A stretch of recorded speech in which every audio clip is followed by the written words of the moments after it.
Good morning guys. आप लोग का नया सिलेबस आ गया, राइट? तो as expected IAS, right, Indian engineering service, या फिर जो हम लोग एसएससी बोलते हैं, राइट, उसी के हिसाब से आप लोगों के सिलेबस को थोड़ा सेटअप किया गया है।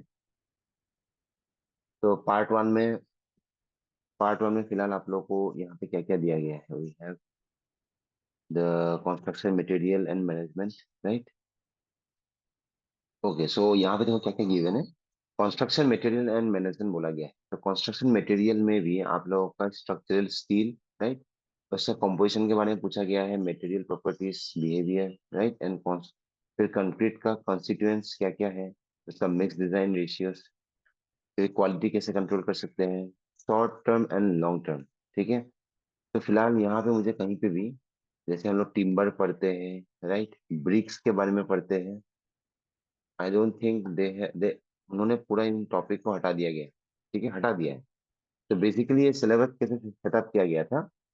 सिलेबस को सेटअप करने के लिए ऐसे समझ लो कि अलग अलग जो भी आपका इंजीनियरिंग डिपार्टमेंट है, राइट, उनके साथ मीटिंग हुआ है।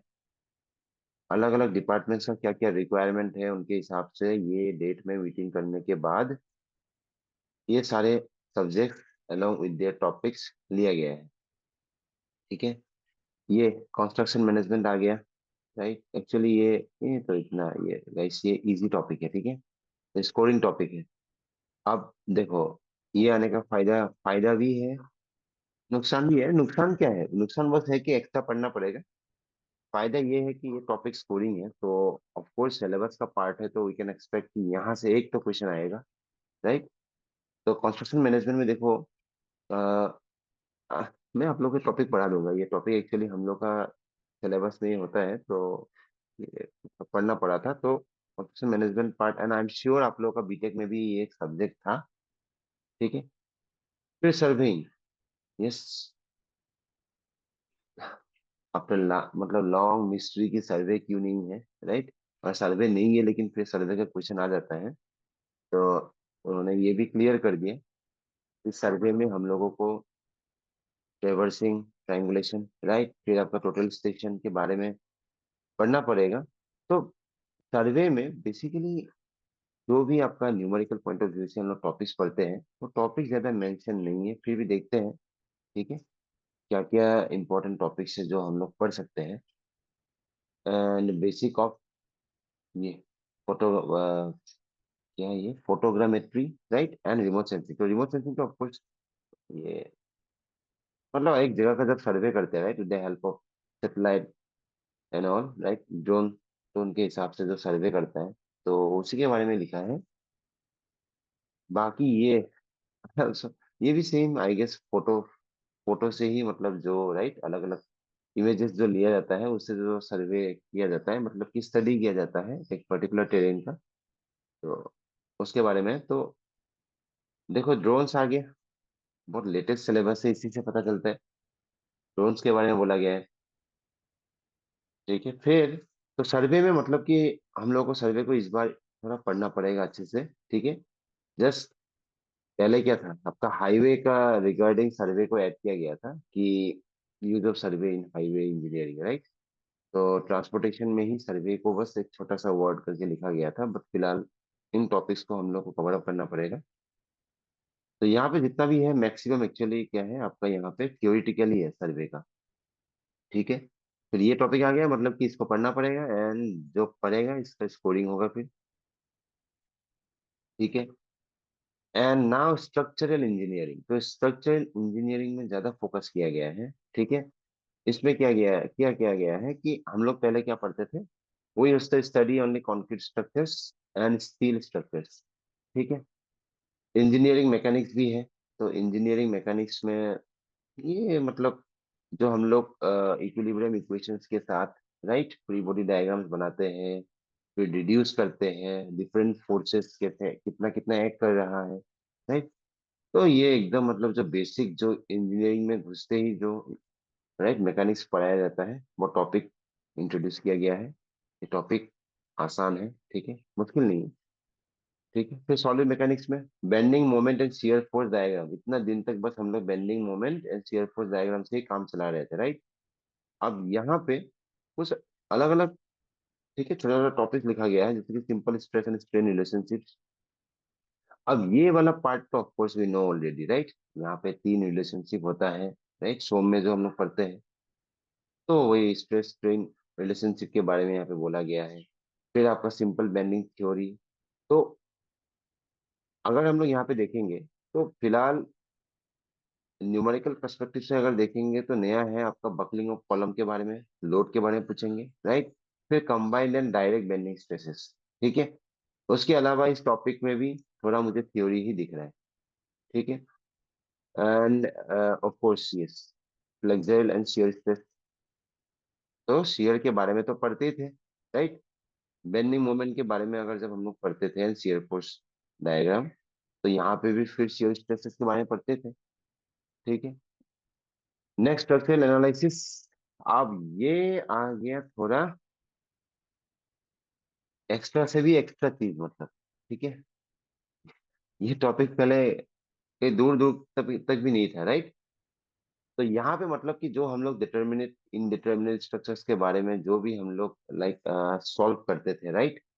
तो उसका एनालिसिस मेथड्स के साथ हम लोगों को फिर इसको पढ़ना पड़ेगा, ठीक है।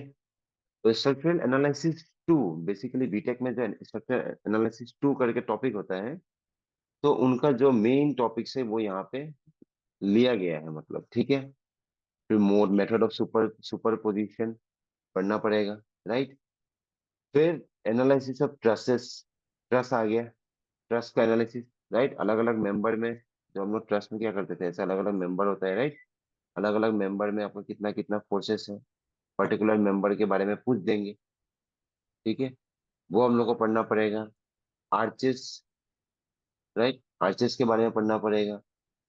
Then we have beams, beams तो राइट पढ़ना पड़ेगा। एंड केबल्स एंड यहाँ पे कुछ डिस्प्लेसमेंट मेथड को स्पेसिफिकली बोला गया है, राइट। ग्रुप डिफ्लेक्शन भी पढ़ना पड़ेगा एंड मोमेंट डिस्ट्रीब्यूशन भी पढ़ना पड़ेगा, ठीक है। तो सिलेबस पॉइंट ऑफ व्यू से अगर देखा जाए ना, तो आई थिंक सिलेबस किसी का सिलेबस पॉइंट ऑफ व्यू से अगर हम लोग देखेंगे, तो आप लोगों का सिलेबस को बहुत ज्यादा ही, मतलब, डिटेल में कर दिया गया है, ठीक है। मतलब कि अभी यहाँ पे ऐसे समझ लो कि एक्स्ट्रा मेहनत बहुत ज्यादा चाहिए होगा अभी, ठीक है। एंड टाइम टाइम को देखते हुए हम लोग बाद में कुछ प्लानिंग भी करेंगे, ठीक है। कि हम लोग मान लीजिए कि एग्जामिनेशन में तो ऐसा तो नहीं है ना, आई गेस एवरी एग्जाम में क्या होता है कि अटेम्प्ट 10 और 12, राइट, या फिर अटेम्प्ट 11 और 12 या 11 और 13। तो ऐसा कुछ तो प्रोविजन होगा, राइट। तो उसके हिसाब से हम लोग अगर टाइम रहेगा तब तो सब टॉपिक पढ़ेंगे, ठीक है। मैं अभी भी बोल रहा हूँ कि टॉपिक तो सब कवर अप करेंगे, बट इतना ज्यादा पढ़ना इतना कम टाइम में, ठीक है, और फिर याद करके उसको जाके फिर सॉल्व करना, ठीक है। तो आई थिंक थोड़ा वो मुश्किल है, ठीक है, मेरे हिसाब से थोड़ा वो मुश्किल है। इसीलिए क्या करना पड़ेगा, थोड़ा स्मार्ट स्मार्ट वे में आप लोग को अप्रोच करना पड़ेगा, ठीक है।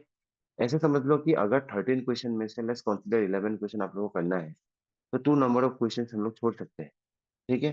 तो 2 नंबर ऑफ क्वेश्चन जो आप छोड़ोगे, वो तो आपके ऊपर डिसीजन है कि ये सपोज एक टॉपिक है, आपको लगता है कि ये थोड़ा सा ओके, मुझे टाइम लगेगा, I would like to leave this, ठीक है।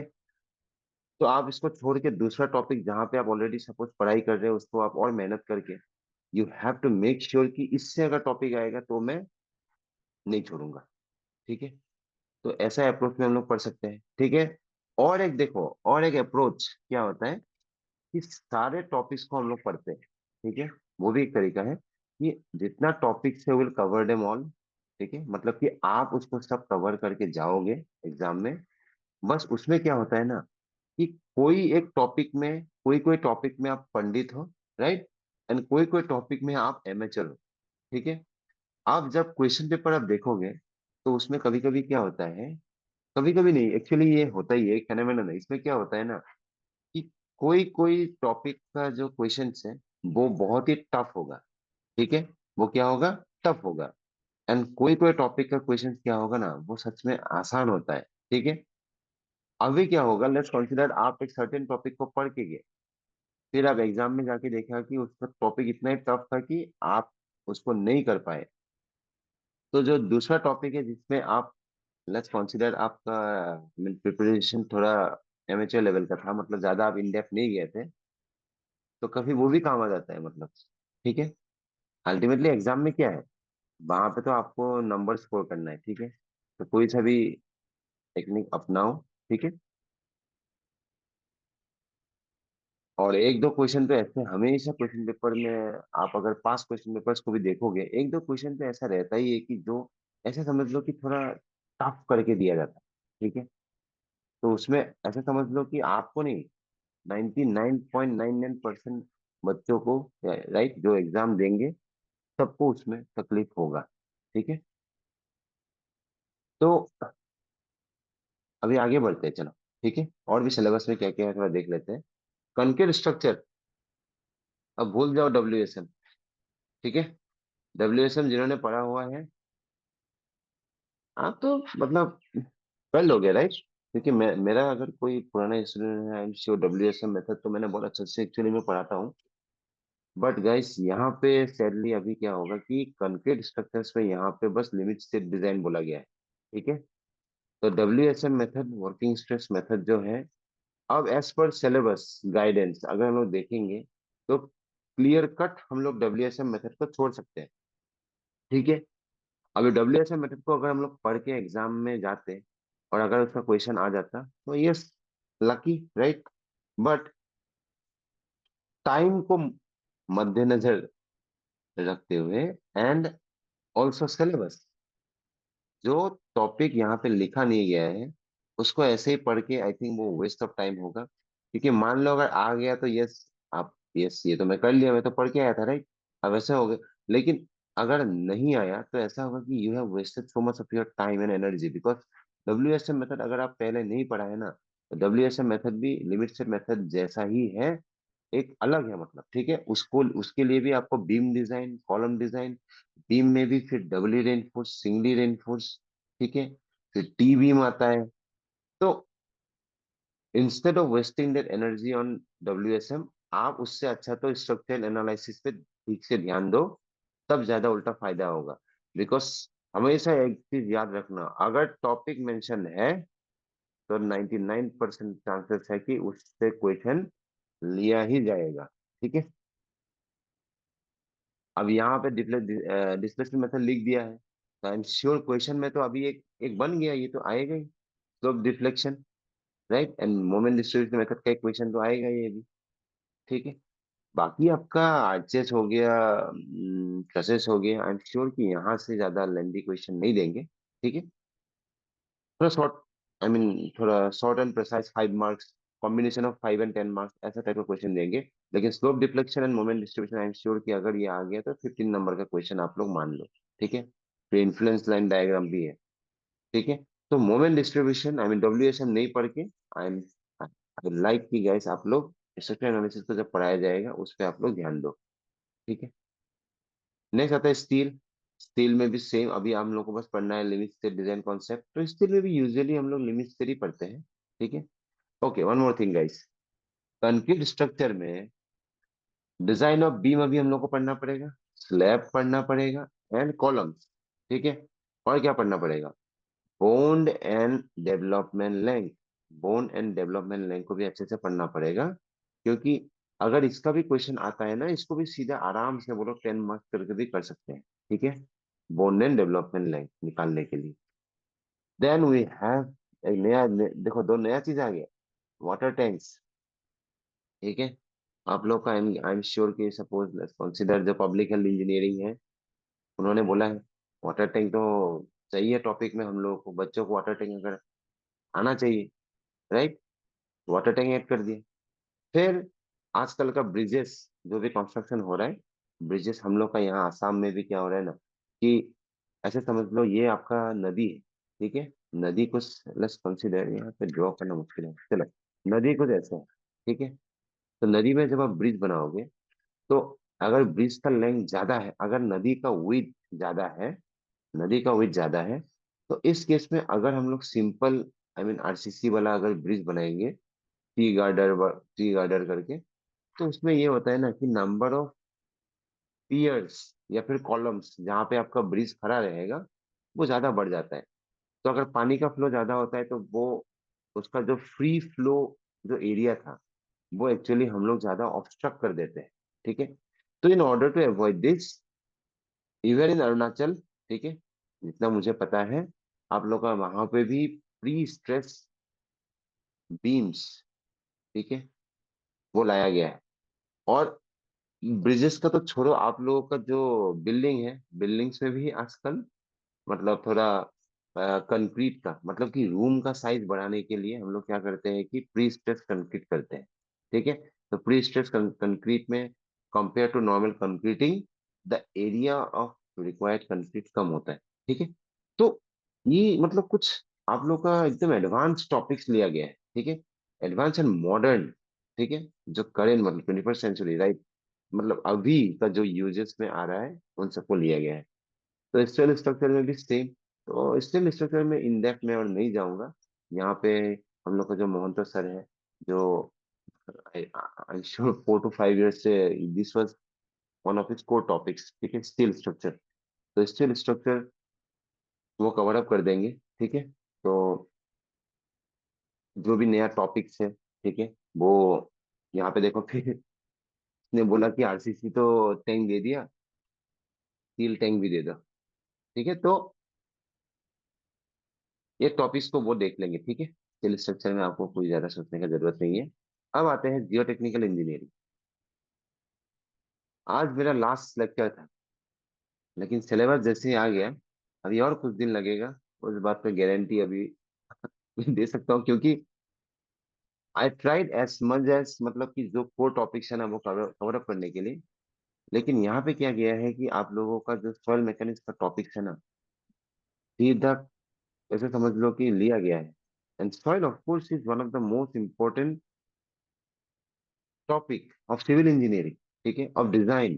क्योंकि आप कुछ भी बनाओ वो तो मिट्टी पे ही खड़ा रहेगा ना। तो इसीलिए उस चीज को मतलब कि रेस्पेक्ट देते हुए, ठीक है, तो सॉइल मैकेनिक्स को और अच्छे से लिया गया है।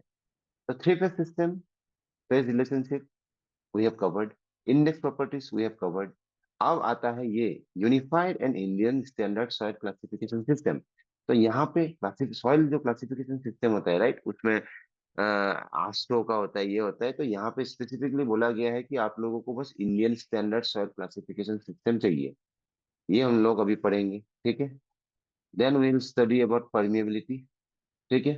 परमिएबिलिटी में फिर आपका वन डायमेंशनल पढ़ेंगे क्या, परमिएबिलिटी में तो आप लोग सब हीरो बन गए, राइट। तो इसका टेंशन नहीं है, right. One dimensional flow. Then we have seepage through soils. Seepage एक फेनोमेनन है, तो सीपेज का अगर अच्छे से देखेंगे तो फ्लो नेट के बारे में फिर हम लोग को देखना पड़ेगा, राइट। मतलब कि आपका मिट्टी के नीचे से क्या होता है कि सॉइल ऐसा नहीं है कि जहां तहां फ्लो होता है, राइट। ठीक है। It was it was proved by certain scientist, I forgot his name, कि सॉइल के अंदर जो भी पानी फ्लो होता है ना, it flows in specific path in a certain way. इसी को फ्लो नेट बोलते हैं हम लोग। ठीक है। तो कुछ ऐसा करके इसका फिर head head at I mean at in a flow net at 2 points, मतलब कि हेड सेम होता है, तो उसके हिसाब से भी ये आता है। तो फ्लो नेट के बारे में आई एम श्योर कि हम लोग थोड़ा थियोरेटिकल पॉइंट ऑफ व्यू से पढ़ेंगे। ठीक है। इसका इससे एक्चुअली ज्यादा न्यूमेरिकल बनता नहीं है। ठीक है। आप आईएएस का भी पुराना क्वेश्चन अगर आप देखोगे तो इससे मतलब सेम थियोरेटिकल क्वेश्चन ही पूछते हैं। ठीक है। फिर आता है अपलिफ्ट प्रेशर। ठीक है। अपलिफ्ट नाम सुन के समझ में आ रहा होगा, right. Piping action, right. Piping action मतलब कि पानी अगर एक पाथ से कंटिन्यूअस फ्लो करता है ना, इट टेंड्स टू पाथ को और ज्यादा बहुत बड़ा कर देता है। ठीक है। तो उसकी वजह से मिट्टी भी फ्लो आउट होता है, तो दैट इज पाइपिंग एक्शन। तो उसके बारे में बाद में और अच्छे से पढ़ेंगे। Capillary, right, capillarity. ठीक है। सीपेज फोर्सेस, सीपेज पढ़ेंगे तो सीपेज फोर्सेस भी आ जाएगा। ठीक है। अब देखो गाइस, इफेक्टिव स्ट्रेस पढ़ चुके हैं, लेकिन क्विक एक्शन कंडीशन हम लोगों ने नहीं पढ़ा है। ठीक है। तो क्वेश्चन कंडीशन भी हम लोग कवर अप करेंगे। व्हाट इज इफेक्टिव स्ट्रेस, पता है, राइट। लेकिन इफेक्टिव स्ट्रेस में आप लोग को शायद याद होगा, जितना भी न्यूमेरिकल किया है हम लोगों ने, वहां पे ना पानी फिक्स है। क्वेश्चन में बोला जाता है क्या होगा इफेक्टिव स्ट्रेस अगर पानी 1 मीटर ऊपर आएगा, या 2 मीटर नीचे जाएगा, या फिर पानी 5 मीटर नीचे है। But what if water starts flowing, ठीक है, पानी आइडर नीचे डायरेक्शन की तरफ फ्लो करेगा, या पानी ऊपर डायरेक्शन की तरफ फ्लो करेगा, तब क्या होगा इफेक्टिव स्ट्रेस, राइट। तब जैसे ही फ्लो आ जाएगा, तो उसके हिसाब से फिर इफेक्टिव स्ट्रेस में इट इफेक्ट्स, ठीक है। तो पानी का फ्लो जब अपवर्ड की तरफ होता है ना, तो तभी आपका क्वेश्चन कंडीशन बनता है। तो वो भी हम लोग पढ़ेंगे अभी, आसान है गाइस, ठीक है। ट्रस्ट में बहुत आसान है, ठीक है, जिनको पता है। Very good, okay, I will say very good. तो next we have compaction. Compaction तो हम लोग पढ़ लिया है, राइट, कॉम्पेक्शन कवर्ड है। अब आता है देखो ये तो मैं सोच रहा था, ये आता नहीं है एक्चुअली, ठीक है। बट सिंस यहाँ पे मेंशन्ड है, तो यहाँ पे हम लोग क्या पढ़ेंगे, one dimensional consolidation. That means of course consolidation in vertical direction, ठीक है। तो along with that we have time rate of consolidation, ठीक है। तो दैट मीन्स कंसोलिडेशन अभी पढ़ना पड़ेगा। शियर स्ट्रेंथ, ठीक है, इसको भी मैं रोके रखा था कि मतलब रोक के रखा था कि अगर मेंशन होगा तो इसको पढ़ेंगे। तो शियर स्ट्रेंथ भी आ गया अभी। तो शियर स्ट्रेंथ आ गया तो ज्यादा टेंशन लेने की जरूरत नहीं है, आएगा तो मोहर सर्कल ही, अगर शियर स्ट्रेंथ के ऊपर कुछ भी क्वेश्चन आएगा, ठीक है। तो सॉइल मैकेनिक्स अच्छा ही किया हम लोग पहले से सॉइल मैकेनिक्स ही पढ़ रहे थे, ठीक है, क्योंकि टॉपिक्स यहाँ पे आप देख ही रहे हो कि बस लिख देते हैं परमिएबिलिटी, लेकिन लगता है 3 4 लेक्चर। तो ठीक है, तो वी हैव कवर्ड, मतलब कि मेजर टॉपिक्स तो कवर अप किया है, कुछ कुछ एक्स्ट्रा रह गया है, अब वो पढ़ेंगे हम लोग। फिर आता है फाउंडेशन इंजीनियरिंग। तो सब सरफेस इन्वेस्टिगेशन, राइट, ये तो थियोरेटिकल सब्जेक्ट है, ठीक है। Earth pressure theories, earth pressure theories आ गया, तो अभी फिर हम लोगों को क्या पढ़ना पड़ेगा, उसके साथ ही स्टेबिलिटी ऑफ स्लोप भी पढ़ना पड़ेगा, ठीक है। आर्ट प्रेशर थ्योरीज मतलब कि लेटरल आर्ट प्रेशर, राइट। मैंने एक्चुअली एक्चुअली मैं ये पढ़ाता था, पता है क्या इसमें किसके लिए पढ़ाता था। I use to teach this for JE. JE में एक्चुअली सॉइल मैकेनिक्स का सिलेबस क्लियर कट बताया गया था। तो उसमें हम लोग को आर्ट प्रेशर थ्योरीज पढ़ना पड़ता था। तो आर्ट प्रेशर थ्योरीज में क्या क्या था हम लोगों का, मतलब मतलब कि लेटरल आर्ट प्रेशर की वजह से ओवरटर्निंग के अगेंस्ट में सेफ्टी कितना चाहिए, राइट, स्लाइडिंग के अगेंस्ट में। तो वो हम लोग पढ़ेंगे, ठीक है। ये टॉपिक ऐसा है ना, थोड़ा टाइम लगता है, ठीक है गाइस, ठीक है। ऐसे तो मतलब 2 लेक्चर तो लगेगा, बट आसान है गाइस, बहुत आसान है, ठीक है। अब वाटर रिसोर्स इंजीनियरिंग। तो वाटर रिसोर्स इंजीनियरिंग में अभी देखो फ्लूइड मैकेनिक्स भी एंट्री मार दिया है, ठीक है। तो फ्लूइड मैकेनिक्स अगर एंट्री मारा है, तो साथ में तो हाइड्रोलिक्स आना ही था, ठीक है। तो फ्लूइड मैकेनिक्स भी गाइस ऐसा टॉपिक है, आई गेस बीटेक में अगर टीचर अच्छा होता है तो ये टॉपिक बहुत आसान है। लेकिन अगर अगर टीचर अच्छा नहीं है, तो ये टॉपिक मतलब डर डर लगता है, राइट। तो मेरे साथ वही हुआ था। तो इसको भी अगर इनकी आई एम श्योर जो हम लोग का जो एक्सेलेंट न्यू फैकल्टी हुई है प्रवीण सर विकास, राइट, तो वो अच्छे से इसको कवर अप कर देंगे, ठीक है। तो उसके साथ फिर हाइड्रोलॉजी हम लोग को पढ़ना है, राइट। तो हाइड्रोलॉजी में अभी देखो ये भी सेम ही है। इसका कुछ कुछ टॉपिक्स गाइस इसमें था, पता है, जेई में था। तो हाइड्रोलॉजी में भी सेम हम लोग को पढ़ना पड़ेगा थोड़ा, ठीक है। एंड मैं यही बोलूंगा कि ये टॉपिक भी चलिए आसान है, ठीक है। हाइड्रोलॉजी बहुत आसान है, ठीक है। एंड इरिगेशन ऑल्सो, इसमें डेल्टा, हम लोग क्या बोलते हैं, ड्यूटी डेल्टा, राइट। तो हाइड्रोलॉजी एंड इरिगेशन ये बोथ और बहुत इजी टॉपिक्स हैं। तो गाइस इसको क्या करना है, इसको पढ़ के जाना ही है, ठीक है। इसको पढ़ के जाना ही है, क्योंकि क्वेश्चन तो आएगा दोनों में एक से तो आएगा ना कंफर्म, राइट। फिर आता है आपका ट्रांसपोर्टेशन इंजीनियरिंग, ठीक है। ट्रांसपोर्टेशन इंजीनियरिंग में इसमें भी बहुत सारा नया नया चीजें आ गया। अभी तक हम लोग क्या करते थे कि अलाइनमेंट्स के बारे में पढ़ते थे, एंड जियोमेट्रिक डिजाइन में ही most of the topics cover up हो जाता था, राइट। अब उसके बाद देखो क्या क्या पढ़ना है।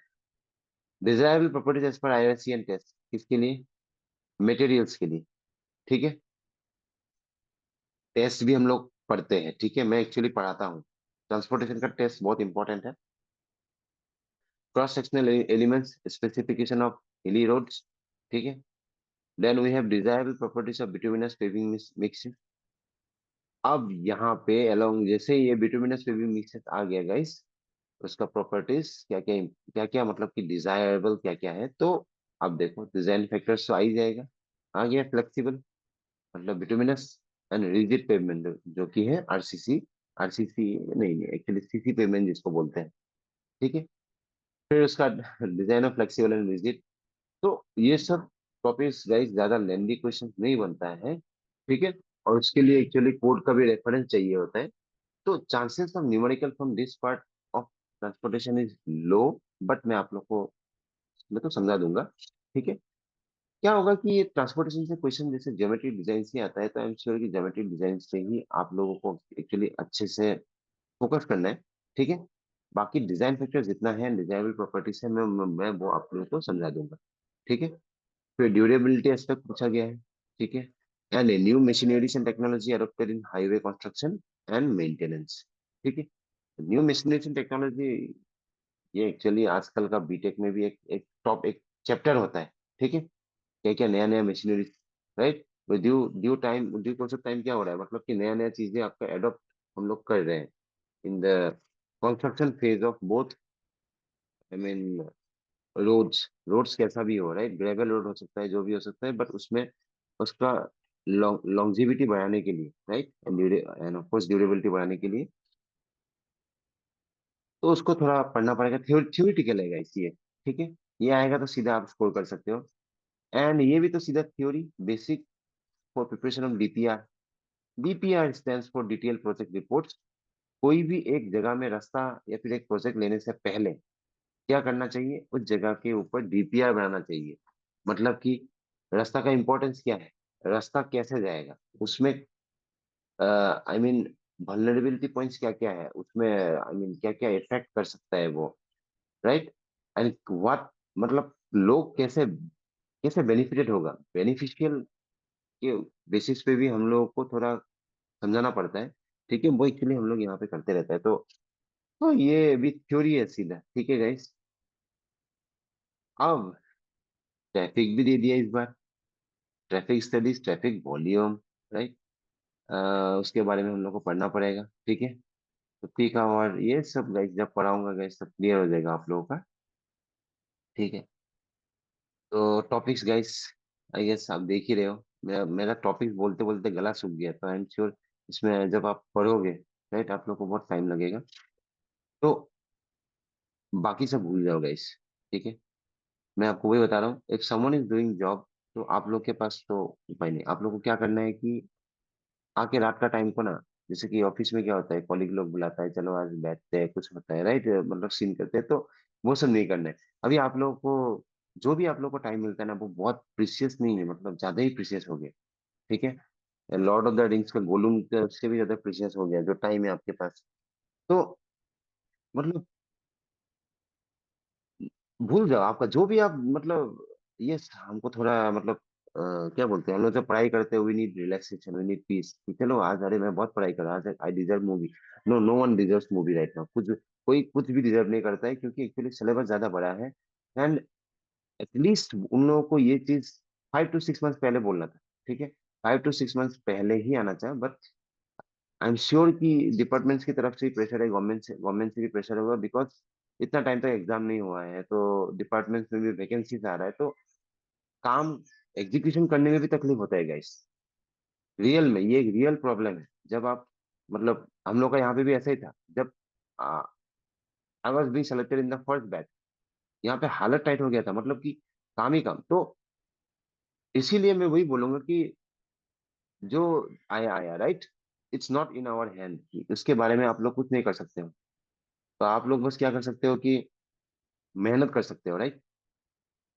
नेटफ्लिक्स है, नया मूवी क्या है, अरे ये आ गया वो, अरे सब भूल जाओ अभी, बाद में देखते हैं। ठीक है।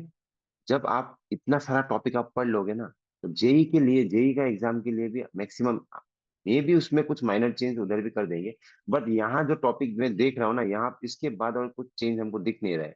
तो जेई के लिए भी क्या होगा, आई एम श्योर कि यही टॉपिक्स 99% यही टॉपिक्स होगा।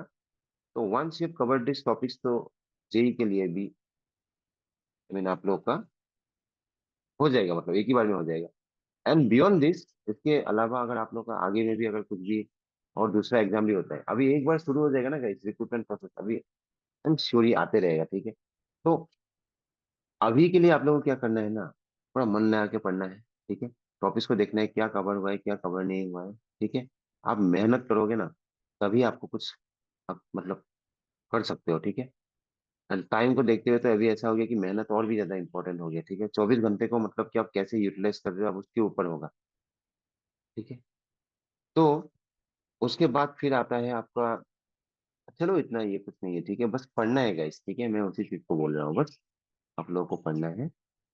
एंड ब्रिजेस गाइस, ब्रिजेस में I don't worry at all, bridge, bridge तो सबसे ज्यादा स्कोरिंग चीज है, ठीक है। ब्रिज डिजाइन अगर आप करोगे ना, it requires 4 number of IRC codes, ठीक है। तो ऐसे समझ लो कि ब्रिज डिजाइन का क्वेश्चन तो इसलिए कभी आता नहीं है। तो इसीलिए सीधा इसमें क्या आएगा पता है, ब्रिज का एक साइट लोकेशन करने के लिए what are the things that we have to see, ठीक है, क्या क्या चीज को ऑब्जर्वेशन में लाके हम लोग साइट सिलेक्शन करते हैं। नदी का ये स्ट्रेट होना चाहिए, जहाँ पे स्ट्रेट होगा वहां पे करते हैं, राइट। नीचे का बेस का सॉइल कैसा है वो हम लोग देखते हैं। तो ये बस मैं एग्जांपल है, तो बेसिकली ये आसान है, ठीक है। फिर इकोनॉमिक स्पैन ये बता दूंगा, ये एक छोटा सा चीज है, ठीक है गाइस, कि मतलब कि ब्रिज का स्पैन लेंथ कितना होना चाहिए, ठीक है। कॉस्ट, कॉस्ट इफेक्टिव करने के लिए, ठीक है, उसी को हम लोग बोलते हैं इकोनॉमिकल स्पैन। तो economical span of the bridge वो भी मैं न्यूमेरिकल के साथ, छोटा न्यूमेरिकल के साथ बता दूंगा। ये एक फेवरेट टॉपिक है, ठीक है, क्योंकि ब्रिज लिखा हुआ है, तो ब्रिज से अगर वो लोग चाहते हैं कि नहीं इससे एक न्यूमेरिकल देंगे, तो दूसरा कहीं इनको दिखता नहीं, मतलब है ही नहीं यहाँ पे, तो इकोनॉमिकल स्पैन के ऊपर ही देंगे, ठीक है। ब्रिज के कंपोनेंट्स के बारे में पढ़ेंगे, फाउंडेशन, फाउंडेशन का cap, pier, pier cap, abutment, right. Then we have bearing, ठीक है, बियरिंग के ऊपर आएगा गार्डर, ठीक है, सेगमेंट। तो वो सभी पढ़ना है, तो थ्योरी है, types of bridges, selection with suitable type, ये सब हम लोग पढ़ लेंगे, types of bridges, foundation, right. Pier के बारे में पढ़ना है, पियर के अबाउट में हो जाएगा ये सब, मैं डिटेल में आप लोग को अलॉन्ग विद ड्राइंग यहाँ पे समझाने वाला हूँ, ठीक है। Basic of T beam width diaphragm, ठीक है, कलवर्ट्स, बॉक्स गार्डर्स, ब्रिजेस, ये सब थ्योरीज गाइस, डोंट वरी, ठीक है। आई विल प्रोवाइड नोट्स, ठीक है, उतना पढ़ के जाना तो काफी होगा। कंस्ट्रक्शन प्रोसेस ऑफ फाउंडेशन, ठीक है। तो यस, प्रोसीड्योर पूछा है गाइस, ठीक है, कैसे हम लोग बनाते हैं, ठीक है, फाउंडेशन कैसे बनाते हैं, सुपर स्ट्रक्चर कैसे बनाते हैं, ठीक है। तो आई विल कवर, ठीक। एनवायरमेंटल इंजीनियरिंग है ही हम लोग का प्रवीण सर, राइट, ना डिटेल में इतना अच्छे से आप लोग को पढ़ा रहे हैं, तो all of this will be covered, ठीक है, डोंट वरी। जो भी फैकल्टी यहाँ पे, आई एम श्योर कि उन्होंने आईएएस इन सब के लिए और अलग अलग स्टेट्स के लिए भी पढ़ाया है, तो ये टॉपिक्स आराम से वो कवर अप कर देंगे, ठीक है। तो इसमें कुछ भी ज्यादा सोचने का आप लोग को जरूरी नहीं है, ठीक है। बस आप लोग को बस अपनी तरफ से मेहनत करना है, ठीक है। कोचिंग तो 10% है, बाकी तो आप लोग का रिवीजन। आप देखिए, आप देख रहे हो, रिवीजन के लिए भी थोड़ा टाइम थोड़ा कम मिल सकता है, तो मेहनत करना पड़ेगा गाइस, ठीक है। ठीक है गाइस, तो सर, लेट्स, यस बोलो। स्ट्रक्चर एनालिसिस आप कराएगा कैसा? स्ट्रक्चर एनालिसिस अभी देखते हैं, ठीक है। मतलब कि एक्चुअली हम दोनों ही पढ़ाएंगे, तो स्ट्रक्चर एनालिसिस अगर सोम वो पढ़ाएंगे तो स्ट्रक्चर एनालिसिस वो पढ़ा देंगे, ठीक है। तो स्ट्रक्चर एनालिसिस गाइस आसान है, ठीक है, इतना टेंशन मत लो। एग्जाम पॉइंट ऑफ व्यू से मतलब एक दो किस्म का ही क्वेश्चन आता है, तो सीधा बस वही वही पढ़ना है, मतलब। सर, ये प्री स्ट्रेस हाँ, बीम का तो सर डिजाइन तो नहीं आएगा होगा प्री स्ट्रेस बीम का? नहीं नहीं नहीं, इसका डिजाइन नहीं आता है गाइस, तो सर उसका वाटर टेंशन। टैंक का भी तो नहीं आएगा ना सर? ये तो इसका तो आईएस को चाहिए ना। आईएएस वही तो बात है ना, आईएएस कोड का रेफरेंस है ही। तो तो ये तो सर वाटर टैंक का नहीं आएगा होगा तो ना सर? हाँ, वाटर टैंक का नहीं आना चाहिए, ठीक है, बट आईएएस कोड का ही रेफरेंस करके एक्चुअली हम लोग पहले भी, राइट, आई मीन बीटेक में भी ऐसे ही करते हैं वाटर टैंक। तो एक्चुअली मैं वो देखूंगा कि अगर आप मतलब मान लो आईएएस मतलब आईएएस एग्जाम में अगर इंजीनियरिंग सर्विस, जेई में तो एक्चुअली आता नहीं है, इंजीनियरिंग सर्विस में एक्चुअली मैं देखूंगा कि मान लो इसका टाइप का क्वेश्चन कोई एक दिया दिया है क्या, तो किस फॉर्म में दिया है, क्योंकि आईएएस को तो उधर में एक्चुअली लेके जाते हैं। बट समझ लो कि आईएएस कोड के बिना भी अगर कुछ क्वेश्चन को किस ट्रिक से वो लोग सेटअप कर सकते हैं, वो मैं देखूंगा, ठीक है। अगर वो देंगे ठीक है। देगा तो मैं आपको समझा दूंगा, ठीक है। और सर ये कुछ कुछ हाँ टॉपिक को सर, थ्योरी जो पोर्शन है ना, जो जैसे आपका ब्रिज हो गया सर ना, ट्रैफिक हाँ हाँ हाँ। इंजीनियरिंग, उसमें तो सर कैलकुलेशन नहीं है अब सर। ये जो आपका पीडीएफ वगैरह होने से प्रोवाइड कर देने से ठीक है क्या सर, क्योंकि हमको नहीं लगता है कि क्लास में बैठ के सब कवर अप हो पाएगा।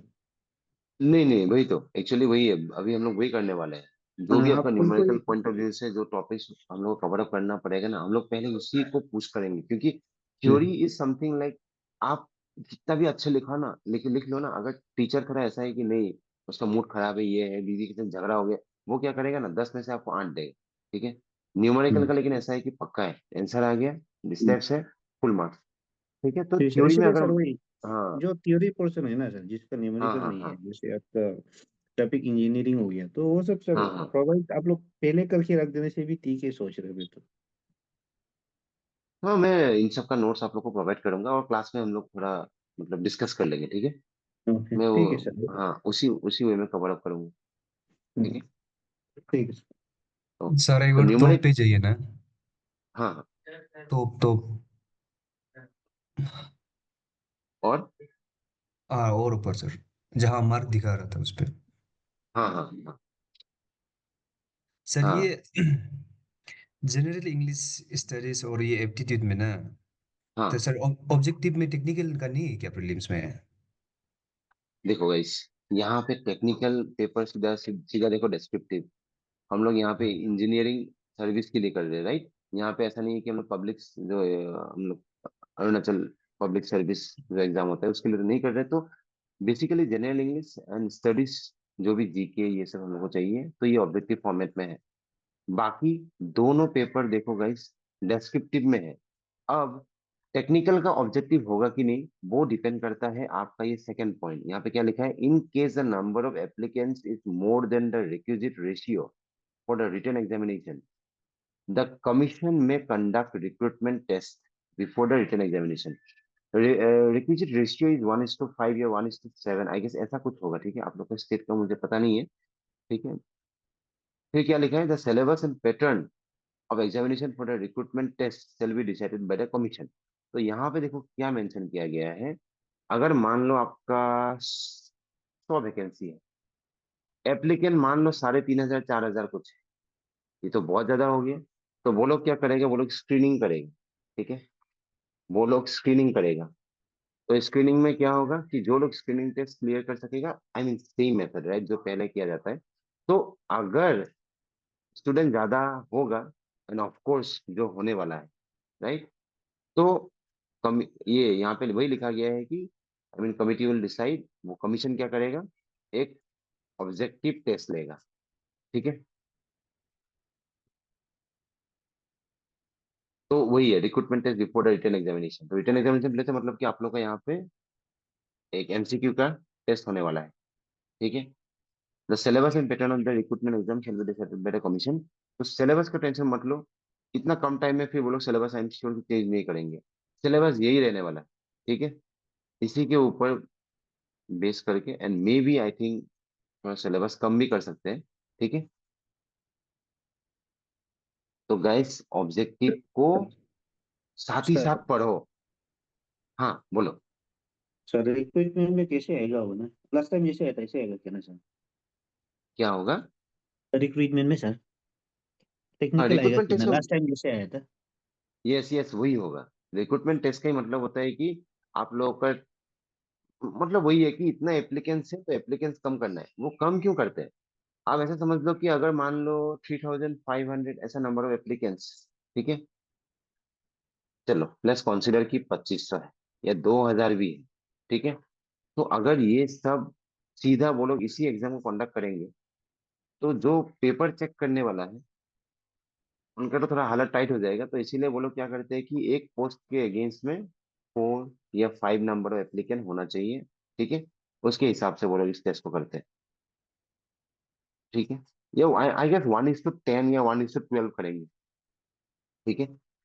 क्योंकि 1:4 1:5 वो एक्चुअली भाइवा के बाद लेते हैं, सॉरी भाइवा से पहले लेते हैं, मतलब कि इन तीनों का बेसिस पे 1:4 करके लेंगे। ओके, तो अभी इसके लिए देखो गाइस कैसे पढ़ना है। आप लोग जैसे ही अभी, ठीक है गाइस, ये वाला पार्ट ध्यान से सुनो।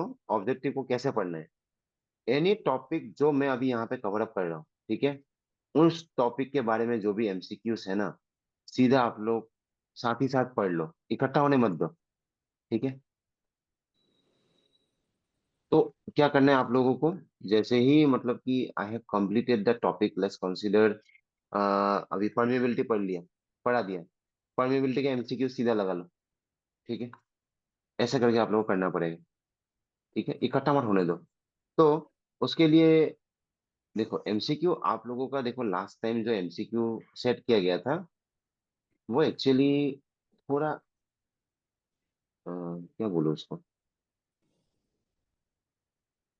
आप लोगों का नॉलेज को मतलब टेस्ट किया गया, ठीक है।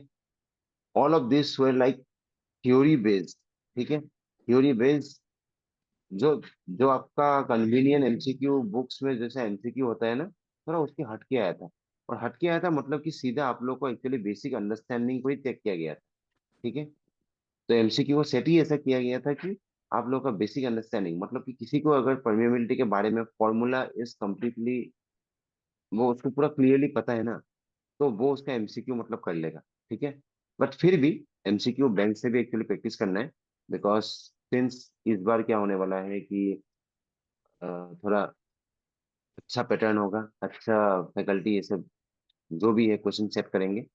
तो उसके लिए SSC JE, right, SSC JE को ही मैं एक्चुअली बोलता हूँ, क्योंकि ये थोड़ा रिचेबल है, ठीक है, मतलब कि इतना टफ तो होगा नहीं, आप लोगों का एमसीक्यू राउंड इतना टफ तो होगा नहीं। तो एसएससी जेई जो आईएएस मास्टर्स का है, follow this if you have this book, और you can use youth publication करके जो यूपी का आता है, right, you can also use this, ठीक है। तो एसएससी, एक्चुअली मैंने देखो एसएससी जेई मैंने फॉलो किया था, बट यूथ पब्लिकेशन को भी मैंने बाद में देखा, ये भी सेम है, ये भी अच्छा किताब है, ठीक है।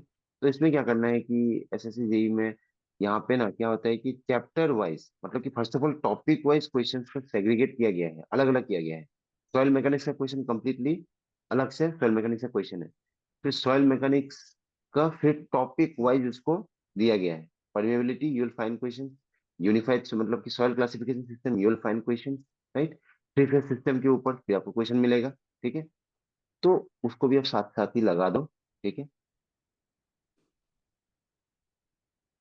ओके। तो इस किस्म से आप लोगों को प्रैक्टिस करना पड़ेगा इस, ठीक है। ओके चलो तब तो let's get back into our topic, ठीक है, सॉइल मैकेनिक्स पे।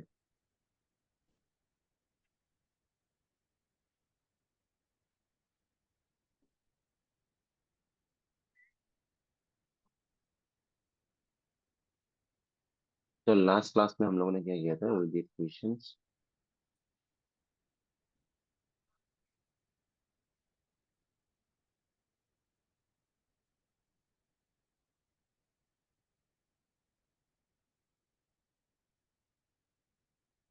ओके, सब कुछ तो देख लिया, लेकिन यहाँ पे इंटरेस्टिंग इस बार क्या है, बियरिंग कैपेसिटी को हट मतलब क्लियरली लिखा नहीं है यहाँ पे, राइट गाइस।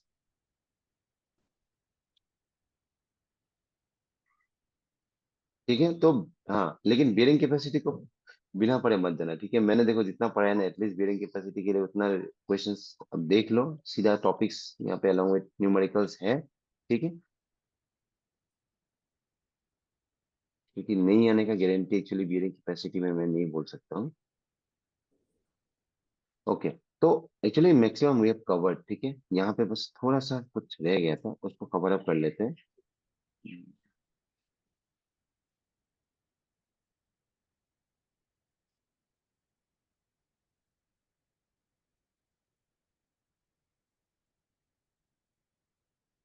हम्म,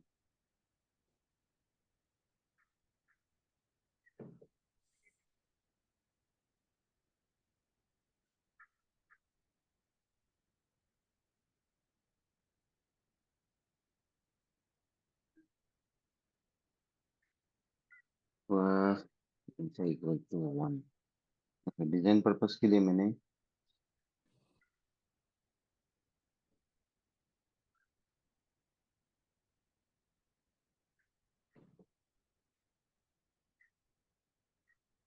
ओके, तो थ्योरी पार्ट हम लोगों ने लिख लिया था।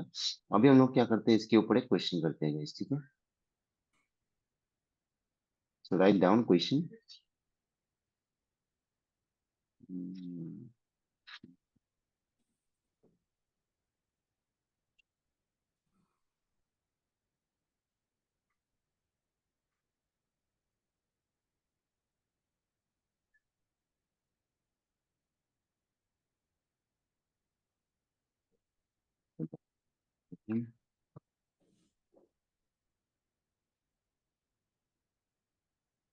Nine piles of 300 dia and length and 8 meter length are arranged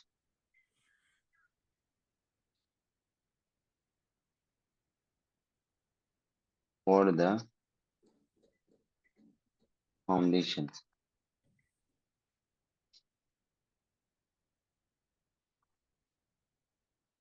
The column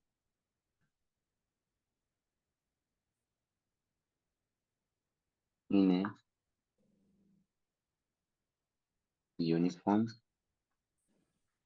deposit of medium stiff clay Q equal to weight per Newton per meter square. If the center to center spacing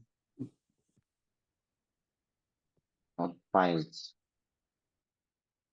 is 900 mm and adhesion factor equal to 0.9,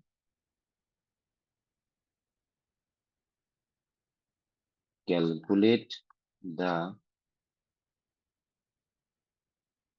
capacity calculate the capacity of the pile group, assuming factor of safety equal to 2.5।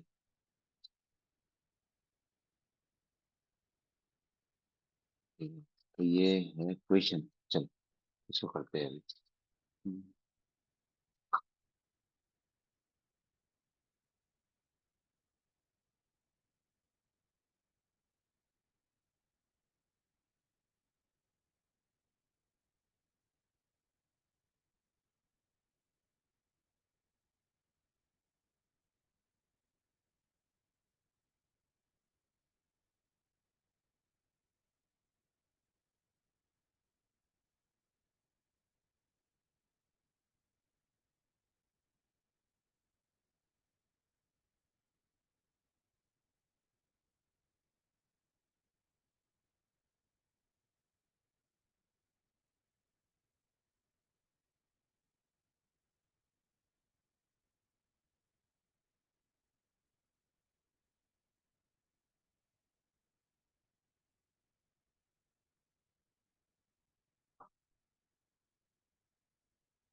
Okay चलो guys।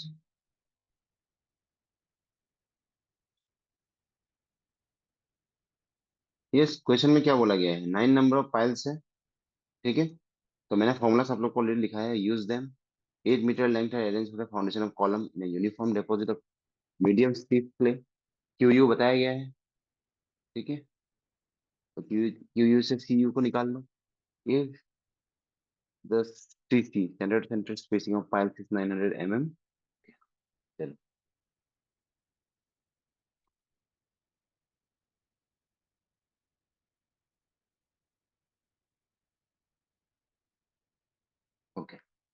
तो हम लोग को पता है कि clay में आपका जो भी पाइल फाउंडेशन होता है, ये दो किस्म से फेल हो सकता है, राइट।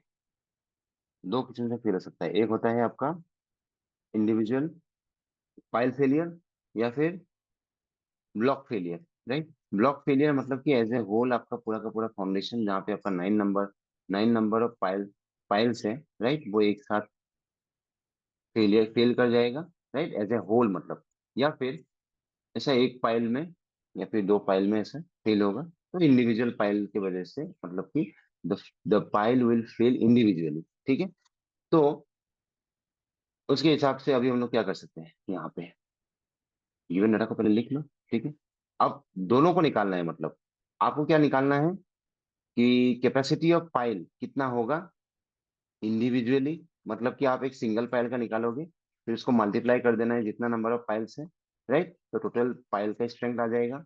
और एक होता है कि क्यू यू जी, राइट, क्यू यू जी को करके आप लोगे, ठीक है।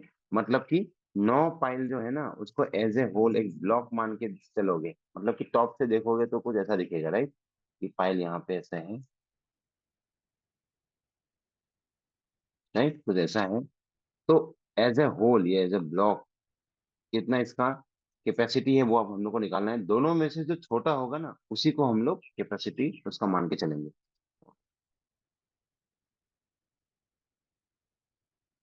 जो क्यू यू, ठीक है, फॉर सिंगल पाइल, और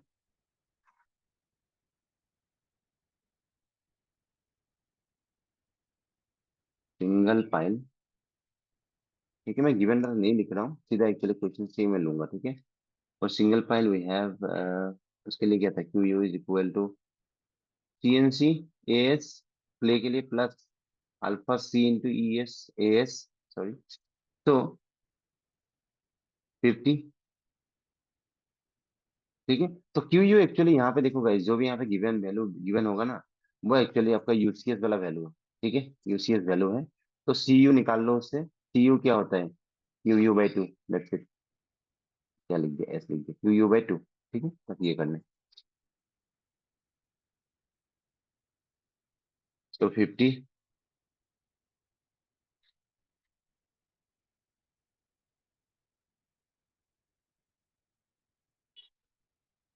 तो 50 इंटू, मैंने क्या किया, Q U is equal to 100,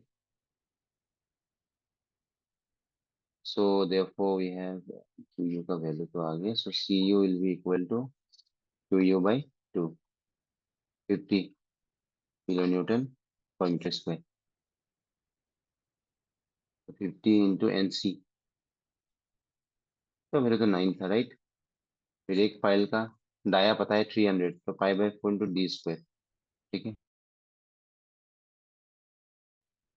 okay sorry, ये एस नहीं था, ये ए बी था, राइट, बेस का area, okay, plus alpha 0.9, question में बोला गया है adhesion factor 0.9 into cohesion 50 into A S, A S क्या होगा, पाई डी एल, 8 मीटर का लेंथ है, ठीक है। तो ये हम लोग को मिलेगा एक सिंगल फाइल का स्ट्रेंथ, कितना कैपेसिटी है इसका, तो 371.1 किलो न्यूटन करके निकल के आएगा,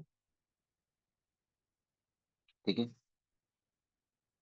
okay, so now we can find out कि मतलब कि strength of pile as a group, मतलब कि ये टोटल जो एन नंबर ऑफ पाइल्स है यहाँ पे 9 नंबर ऑफ पाइल्स, उसके लिए कितना होगा, तो strength of pile group from individual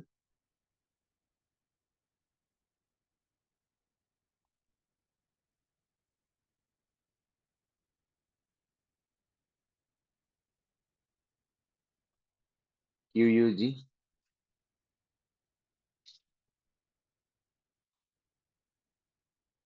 individual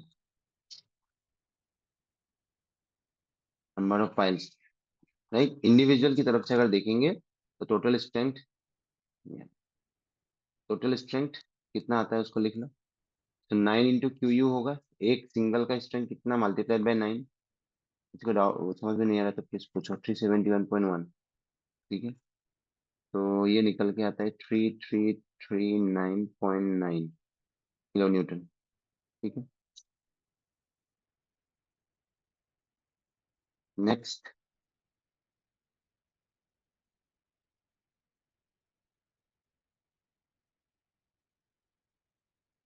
block, block के हिसाब से देखेंगे अभी। ब्लॉक फेलियर स्ट्रेंथ कितना है। ठीक है, that means will find out Q U G for the block.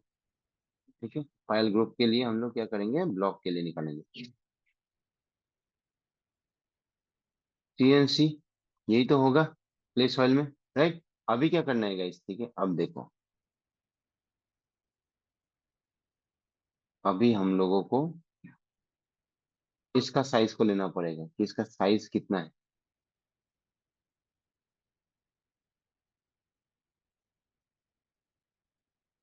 ठीक है, प्लस ये इसे लाइन में ड्रॉ कर सकता हूँ, स्पेसिंग। तो स्पेसिंग, स्पेसिंग में मेंशन है ऑलरेडी, राइट। स्पेसिंग कितना बोला गया है, centre to centre spacing of piles is 900 mm।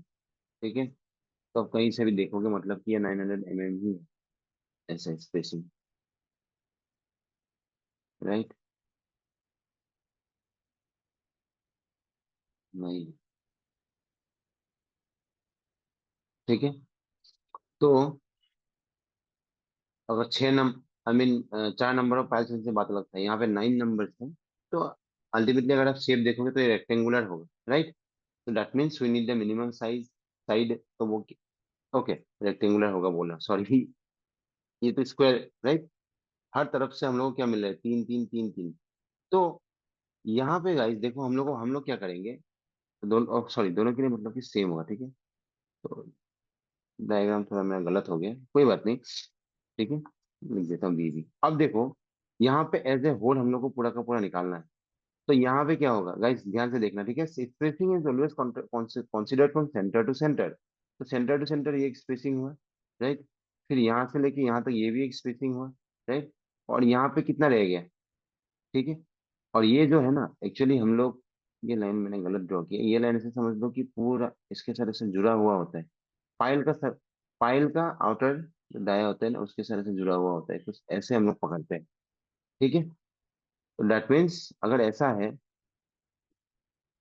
तो साइड साइड में कितना बचेगा, पाइल का दाया का इधर में हाफ बचेगा कि नहीं, बचेगा। ये है स्पेसिंग, ये है स्पेसिंग। ठीक है, इधर में भी हाफ ऑफ दाया, इधर में भी हाफ ऑफ दाया होगा। ठीक है, देखो B will be equal to क्या होगा, एस प्लस एस, 2s होगा, plus half of dia, half of dia अगर हम लोग ऐड करेंगे तो एक सिंगल डाया बन जाएगा कि नहीं, सिंगल डाया डी, यही होगा, ये डाया है। That means B will be equal to 2 times spacing, spacing question में मेंशन है गाइस 900 mm। तो स्पेसिंग को मैंने 0.9 करके ले लिया, plus dia, dia of the pile कितना है, पाइल ऑफ 300 mm डाया, तो डाया हो गया 0.3। ये ऐड कर देंगे, यही तो बी होगा। ठीक है, तो इसको कोई मुझे बताओ बी का वैल्यू कितना आ रहा है, 2.1। 2.1। तो 2.1 आ गया, तो मैं यहाँ पे भी लिख सकता हूँ 2.1, राइट। एरिया, ओके मैं पहले फॉर्मूला फॉर्मूला को लिख लेता हूँ गाइस, बाद में आप कंफ्यूजन हो सकता है। Area of block, right, plus, plus क्या होगा, alpha C C into A S. ठीक है, और ए एस क्या है, सरफेस एरिया ऑफ ब्लॉक। ठीक है, इसमें एरिया ऑफ ब्लॉक को हम लोग ए बी करके भी लिख सकते हैं। तो चलेगा, चलो आइए सब लोग को समझ में आ रहा है। तो सी एन सी वैल्यूज को लिखना शुरू ही करते हैं। सी, सी का वैल्यू कितना है, equation 50 into N C 9 into area of the block क्या होगा, ये बी स्क्वायर होगा। दैट मीन्स क्या होगा, 2.1 स्क्वायर होगा कि नहीं, होगा। Plus alpha 1। और जब हम लोग पाइल को, गाइस, हम लोग क्या करते हैं, पाइल को जब आप लोग एज ए ब्लॉक कंसिडर करोगे तो एडिशन फैक्टर अल्फा कितना लेना है, ऑलवेज 1। ठीक है, तो क्वेश्चन में मेंशन है कि नहीं, क्वेश्चन में मेंशन नहीं है गाइस, ठीक है। ओ सॉरी, यहाँ पे adhesion, oh yes, adhesion factor जो 0.9 है ना, ये सिंगल पाइल के लिए है, ये सिंगल पाइल के लिए है। आप लोगों को कभी भी एज ए ब्लॉक गिवन नहीं होगा, उसको बस 1 करके लेना है। ठीक है, 1 × C 50 इंटू सरफेस एरिया क्या होगा, 4 टाइम्स B होगा। यस गाइस, होगा 4 times B into L। Same, मतलब बस यहाँ पे बस क्या हो रहा है कि एक बड़ा सा ब्लॉक है, दैट्स इट, बाकी सेम है। यस, इसको सॉल्व करो तो गाइस देखो तो कितना आ रहा है, मेरे यहाँ आ रहा है 5344.5 kilo Newton.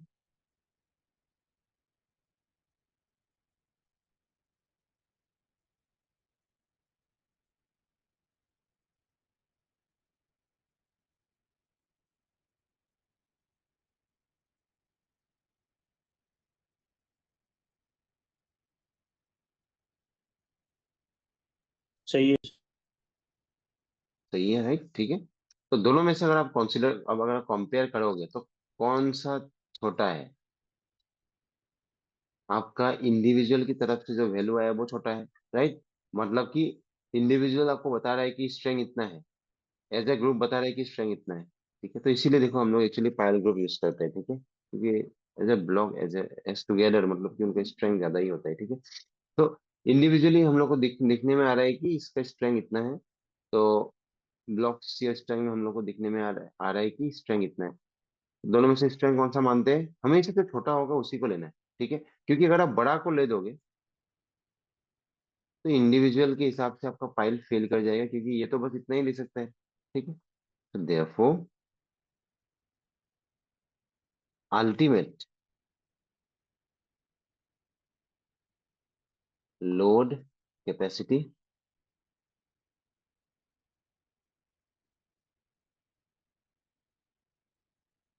Of pile group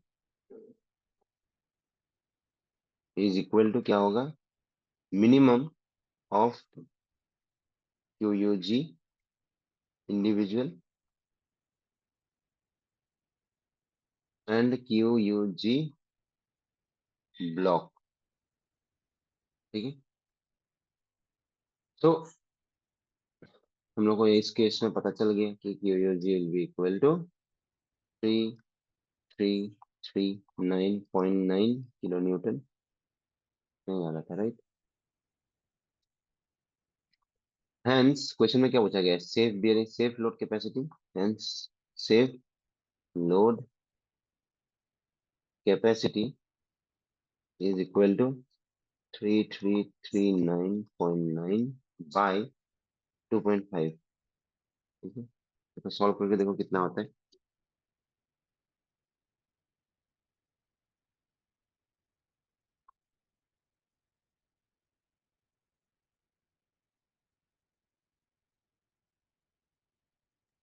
thirteen 35.9।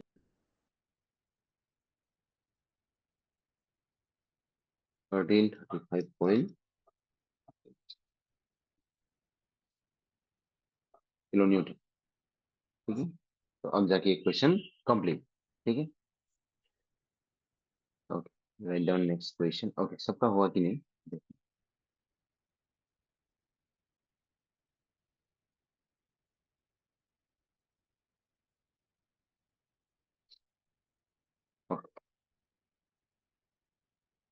Right down question.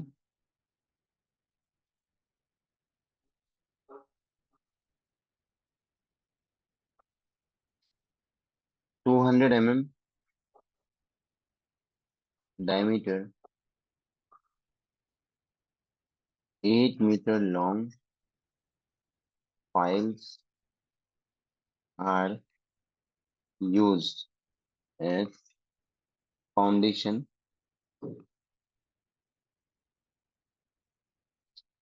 for a column in a uniform deposit of soft clay, UCS equal to 100 kilonewton per meter square, and alpha equal to 0.9.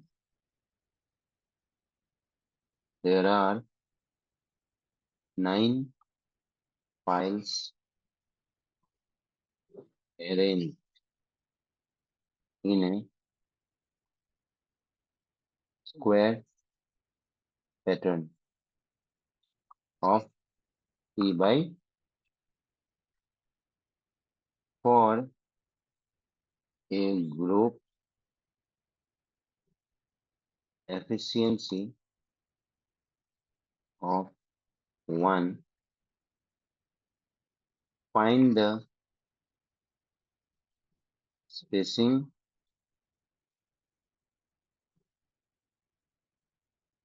between the piles.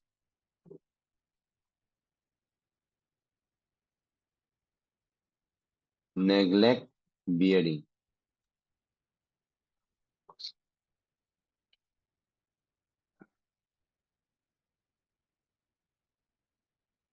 Question में क्या बोला है अभी? 200 mm diameter है pile का, 8 metre long है, foundation के हिसाब से यूज किया गया है सॉफ्ट क्ले में, उसमें भी सेम स्क्वायर पैटर्न में है, 3 by 3, 9 नंबर ऑफ पाइल्स। ठीक है, फिर यहाँ पे क्या पूछा गया है? अगर for a group efficiency of 1, group efficiency eta, guys याद है मैंने आप लोगों को कल पढ़ाया था ईटा।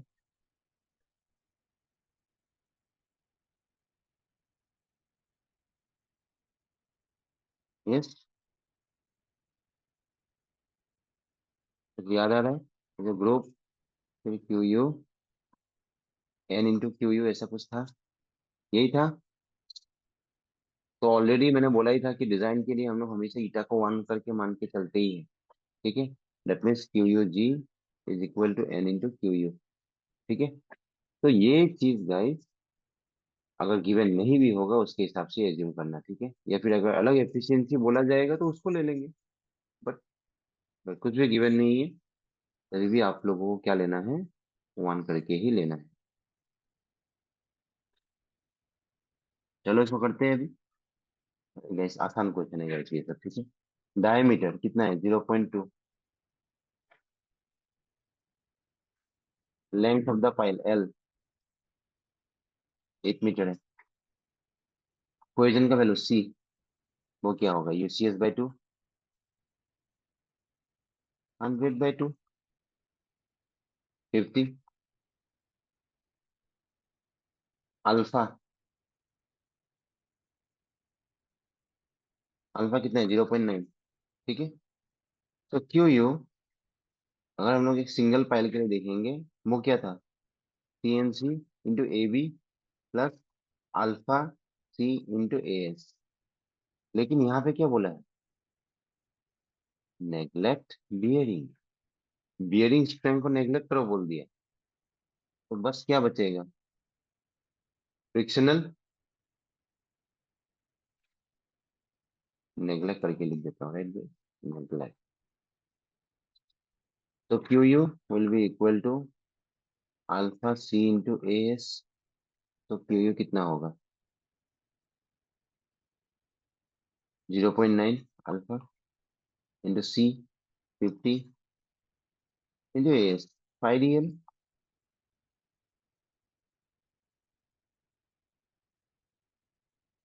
है ये देख के बताओ कितना आ रहा है ये।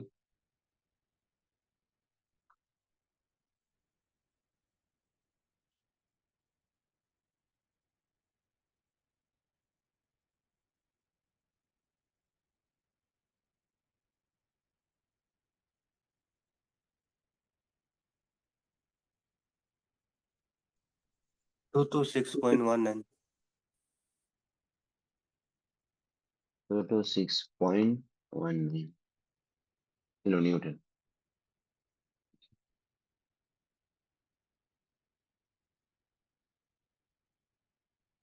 तो QUG1 करके मैं भी लिखूंगा, ठीक है, इतना लंबा नहीं लिखूंगा। दैट मीन्स पाइल ग्रुप के लिए, सॉरी इंडिविजुअल पाइल के हिसाब से स्ट्रेंथ कितना होगा, तो उसको QUG1 करके लिखा, तो ये होगा N into QU। Number of piles है 9, स्ट्रेंथ एक का है 226.19, ठीक है। तो टोटल स्ट्रेंथ निकल के आता है 2035.71 किलो न्यूटन, नहीं आएगा, ठीक है। तो considering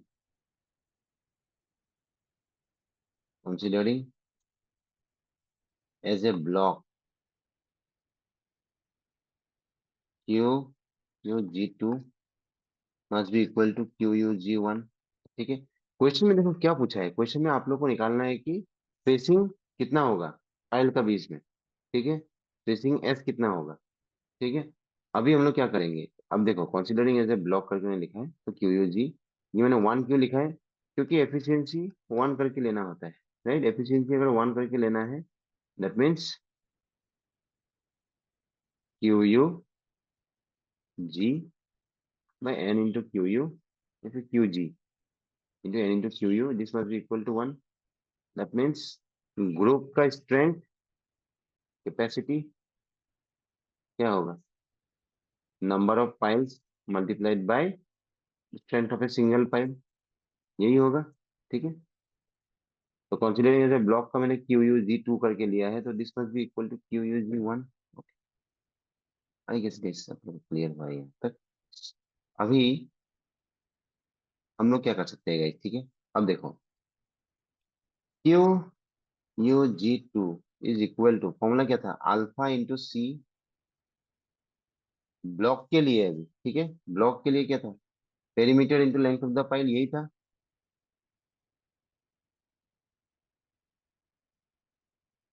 इसमें भी सेम गाइस, बियरिंग को हम लोग नेग्लेक्ट करना है हम लोगों को, तो बस alpha C into A S, यही वाला होगा, ठीक है।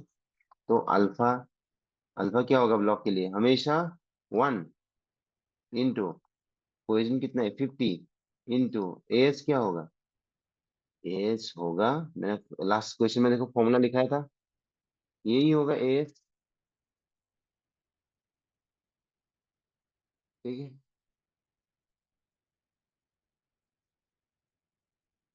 तो उसी का 4 टाइम्स हो गई, that means I can write here 4 into 2s plus दाया, दाया कितना है 0.2, राइट। तो मैं यहाँ पे लिख सकता हूँ 0.2, 4 टाइम इंटू लेंथ 8, राइट। अब ये वैल्यू फिर इसके बराबर है, ये क्या है, ये तो ये है 2035.71, तो इसको लिख दो यहाँ पे। तो this is again equal to 2035.71। Solve this equation, आप लोग को स्पेसिंग मिल जाएगा, ठीक है। ओके, इसको सॉल्व करके बताना कितना आएगा।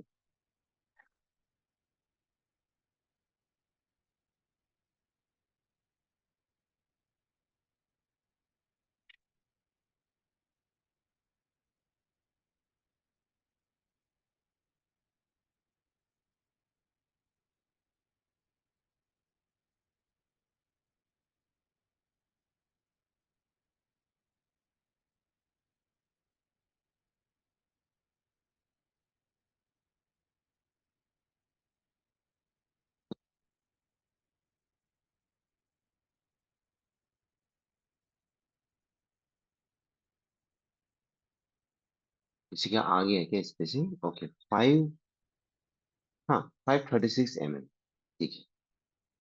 तो फिलहाल तो हम लोग यहाँ पे मीटर में रखा है, तो वैल्यू भी मीटर में आ जाएगा, ओके। चलो इसको लिख दो, तो एस का वैल्यू कितना है, एस का वैल्यू आ गया, मीटर में लिखेंगे तो 0.54 के आसपास होगा, 0.54 मीटर, ठीक है। अब यहाँ पे एक एडिशनल चीज अभी हम लोग को और एक चेक करना है, ठीक है। वो ये है कि for friction pile minimum spacing S is equal to 3 times the diameter D. ठीक है, तो 3 इंटू डायमीटर कितना है 0.2, तो ये निकल के आता है 0.6 मीटर। ठीक है, तो फ्रिक्शन पाइल के लिए अभी मैं और भी कुछ लिखा दूंगा, ये इतना होना ही चाहिए। ठीक है, तो 0.6 मीटर होना चाहिए। तो स्पेसिंग एस 0.54 है, और आपका मिनिमम वैल्यू 3 टाइम्स डायमीटर के हिसाब से कितना मिला 0.6। तो कौन सा लेंगे, इसी को मिनिमम लेना ही पड़ेगा, राइट, क्योंकि ये तो उससे भी छोटा हो गया, right, which is not acceptable as per the law, so hence provide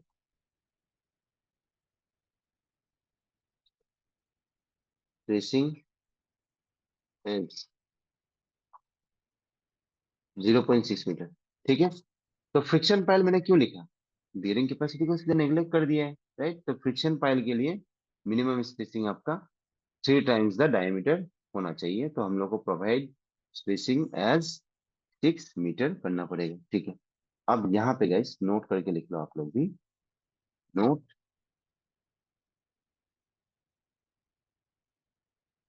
minimum spacing between piles according to IS code. Number 1, 2.5 times the dia point bearing files,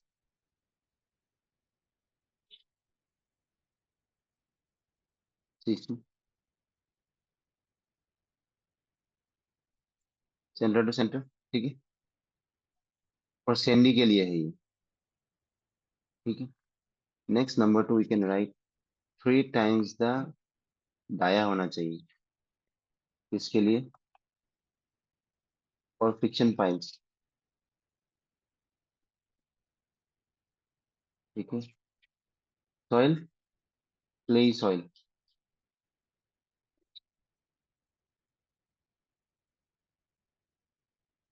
next we have number 3, 2 times the dia होना चाहिए, इसके लिए, और loose sand. ठीक है,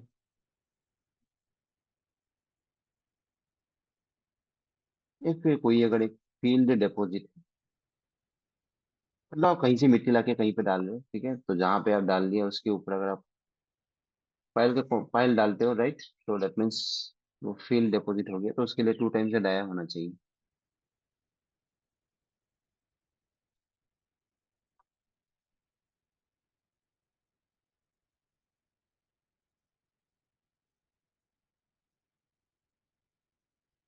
ठीक है, और एक लाइन इंपॉर्टेंट लाइन वो ये है कि इन केस ऑफ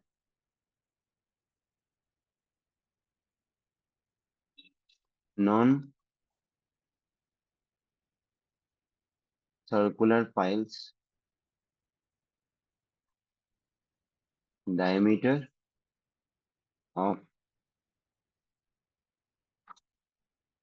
circumscribed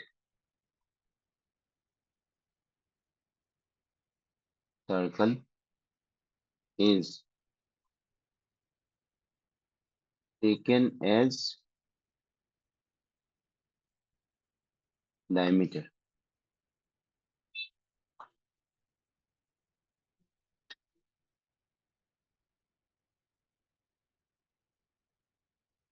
ठीक है guys, तो यहाँ पे इसका मीनिंग क्या है, ठीक है, इसका मीनिंग लास्ट लाइन में मैंने लिखा है, इसका मीनिंग ये है कि अगर आपका नॉन सर्कुलर पाइल है,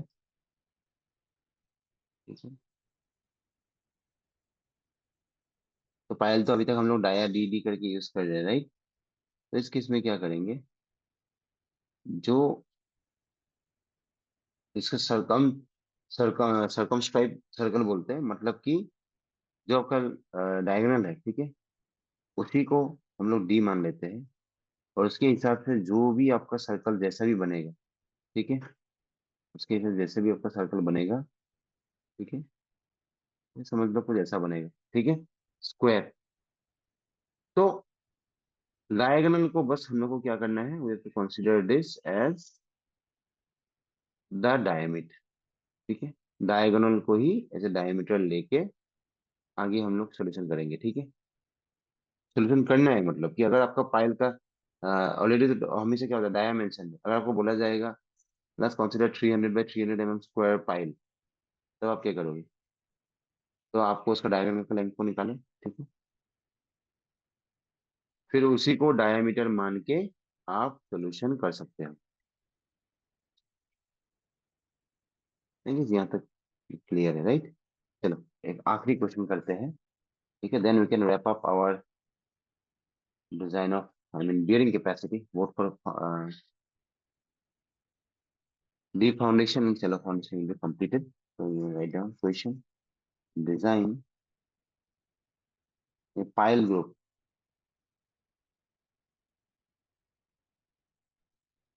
to carry 400 kilonewton in clay with a unconfined strength of 60 kilonewton per meter square.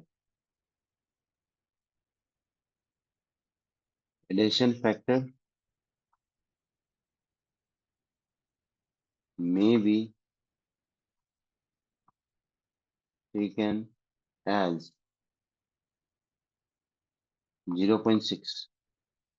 The piles are of size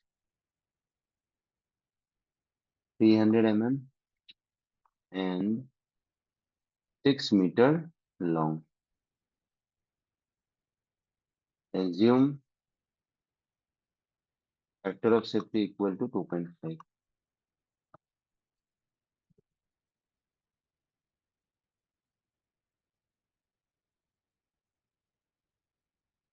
Solution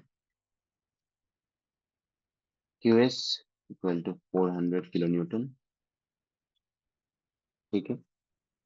design a pile group to carry 400 kilonewton in clay. आपको एक ऐसा पायल group carry करना है जिसको 400 kilonewton, I mean kilonewton in load carry करना है, किसमें? Clay में। तो that means safe safe capacity तो यही होगा, राइट। क्योंकि अगर आप 400 किलोन्यूटन को अगर आप अल्टीमेट मान के चलोगे तो फिर से ये तो फैक्टर ऑफ सेफ्टी से डिवाइड हो जाता है, सेफ, राइट। तो 400 डिवाइडेड बाई 2.5, और छोटा वैल्यू मिल जाएगा, बहुत छोटा वैल्यू मिलेगा, राइट। तो क्वेश्चन में बोला गया है कि ऐसा डिजाइन करो ताकि हम लोग कितना लोड कैरी कर सके, 400 किलो न्यूटन, ठीक है। अनकन्फाइंड कंप्रेसिव स्ट्रेंथ बताया गया है, तो सी यू या सी का वैल्यू निकाल सकते हैं हम लोग, क्या होगा 60/2, यूसीएस का वैल्यू तो 30 kilo newton per metre square. Adhesion factor 0.6 है, ठीक है। The piles are of size 300 mm and 6 metre long, तो सीधा ये तो डायमीटर ही है, right? ऐसा है, अगर एक ही, आई मीन डायमेंशन मेंशन है तो ये डाया ही है, तो ये 0.6 मीटर है। लेंथ एल, एल कितना है 6 मीटर है। फैक्टर ऑफ सेफ्टी 2.5 लेना है, ठीक है। ओके, चलो यहाँ तक आई गेस क्लियर हो, ठीक है। तो अभी क्या करेंगे, first of all Q U for a single pile Q U, ठीक है। एक पाइल कितना लोड ले सकता है ये अगर निकाल देंगे तो total number of pile, right, कितना देना पड़ेगा हम लोगों को ताकि वो 400 कैरी कर सके, वो निकाल सकते हैं आसानी से। तो फॉर्मूला तो ये C N C into A B है, right, plus alpha C into A S है।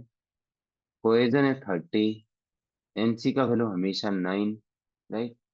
एरिया ऑफ बेस पाई/4 इंटू डी स्क्वायर 0.3 स्क्वायर होगा, प्लस अल्फा इधर में क्या होगा 0.6 होगा, into cohesion 30 into pi into D 0.3 into L, L क्या होगा 6, तो ये होगा 120.87 किलो न्यूटन होगा, 120.87 किलो न्यूटन होगा। तो क्यू यू का वैल्यू आगे, नेक्स्ट क्यू यू जी अभी हम लोग क्या निकाल सकते हैं, नंबर ऑफ पाइल्स को निकाल सकते हैं, राइट गाइस। सो क्यू यू जी कितना होगा, Q safe multiplied by factor of safety कर सकते हैं कि नहीं, राइट। क्यों, क्योंकि safe bearing capacity was ultimate bearing capacity divided by factor of safety, ये यहाँ चला गया बस, राइट। तो 400 क्वेश्चन में मेंशन है, ये मैं क्यों कर रहा हूँ, क्योंकि ये तो हमेशा अल्टीमेट का फॉर्म में, तो इक्वेशन हम लोग को पता है, राइट। 400 मल्टीप्लाइड बाय 2.5 कितना होगा, 400, 1000 होगा, 1000, राइट। जी तो सर। यस, तो हम लोग इसको किलो न्यूटन करके लिख लिया, क्यू यू जी ये इतना किलो न्यूटन, ठीक है। तो अभी हम लोग देखो गाइस क्या कर सकते हैं, we can write number of piles निकालने के लिए बस क्या करना है, ये जो 100 है, आई मीन ये जो 1000 है, इसको इससे डिवाइड कर दो, कितना नंबर ऑफ पाइल्स चाहिए वो निकल जाएगा, क्योंकि हम लोग को लोड उठाना है 1000, लेकिन एक पाइल कितना ले सकता है, 120, ठीक है। तो number of piles n will be equal to Q U G by Q U. तो क्यू यू जी कितना है, 1000 डिवाइडेड बाई क्यू यू, 120.87, यही है।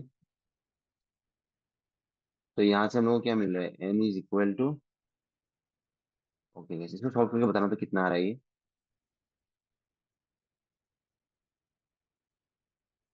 8.27। ओके। तो नंबर ऑफ पाइल्स आ रहा है 8.27, 8.27 तो लोग नहीं देंगे, क्या देंगे, 9 नंबर्स, बढ़ा देंगे, कम नहीं करेंगे, ठीक है, टू बी ऑनेस्ट सेफ, और जरा सेफ हो जाएगा, राइट। तो हम लोग 9 नंबर्स देंगे, ठीक है। अब नंबर ऑफ पाइल्स निकल गया, अभी क्या निकालना है, आपको बोला गया है कि ऐसा डिजाइन करो जहां पे आप 400 किलोमीटर सेफ लोड के लिए डिजाइन करो, right. That means ultimate load of 1000 kilo Newton. आपने क्या निकाला, आपने ये निकाला कि नंबर ऑफ पाइल्स कितना हम लोग को लगाना है, length of the pile already पता है, राइट। डिजाइन का मतलब क्या हुआ, कितना पाइल्स चाहिए नंबर्स को हम लोगों ने निकाला, अब क्या चाहिए, स्पेसिंग, राइट। कितना स्पेसिंग में हम लोग पाइल्स को प्लेस करेंगे वो निकालना है, ठीक है। तो उसके लिए क्या क्या करेंगे हम लोग स्पेसिंग के लिए, इसके लिए ज्यादा कुछ करना नहीं है, we just need to follow block failure strength, ठीक है। ब्लॉक के लिए जो हम लोग करते हैं उसी में तो, जो आपका B equal to 2s plus D करके लेते हैं, राइट। इसी से तो स्पेसिंग निकल जाएगी, नहीं निकल जाएगा, राइट गाइस। तो block failure strength, block failure strength Q U G must be equal to, क्या होता है ये, C N C into area of block guys, ठीक है, area of block plus alpha C in the surface area, तो भी लिख देता हूँ सरफेस एरिया ऑफ ब्लॉक। अब ये एफिशिएंसी को अगर 1 करके लेंगे इसमें भी, राइट, तो that means 1000 must be equal to C 30 है, एन सी 9 है, ये क्या होगा, बी स्क्वायर होगा, ओके, राइट, बी स्क्वायर होगा प्लस ये क्या होगा, ये होगा अल्फा 1 इंटू 30, सी का वैल्यू 30 है, फिर एरिया सरफेस एरिया क्या आ गया, 3 times B into small B, होगा कि नहीं गई, होगा, स्मॉल बी नहीं, क्या लिख रहा हूँ मैं, L length 3 times B into L होगा, ठीक है गाइस। अभी हम लोग क्या कर रहे हैं, देखो गाइस, इस इक्वेशन से हम लोग इसको निकाल लेंगे कि टोटल में अगर देखेंगे तो बी का वैल्यू कितना है, ठीक है। We are trying to find out the value of B, capital B, ठीक है। फिर इसको यूज करेंगे और स्पेसिंग को निकाल लेंगे, solve this and tell me the value of B, B का वैल्यू कितना हो रहा है, एल का वैल्यू सीधा मैं 6 करके लिख ही देता हूँ, राइट। कितना है पायल का लेंथ, तो 6 ही है। यस। चलो इसको करो और बताओ ब्लॉक के हिसाब से विड्थ कितना आ रहा है।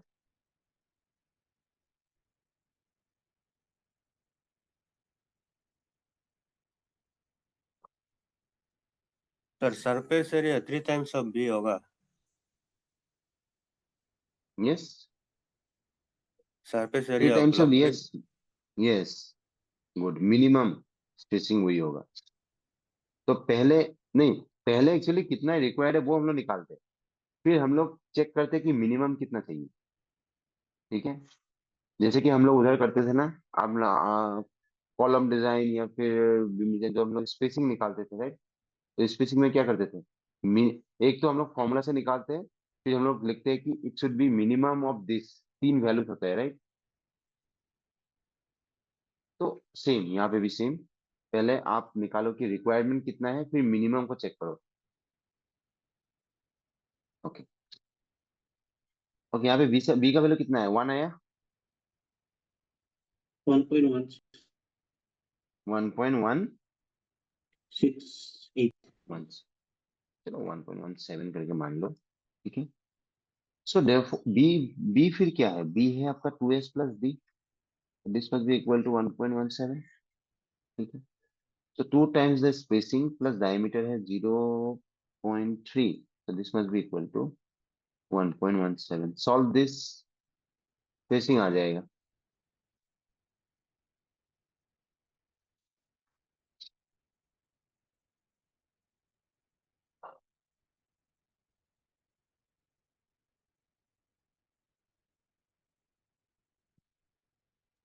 0.435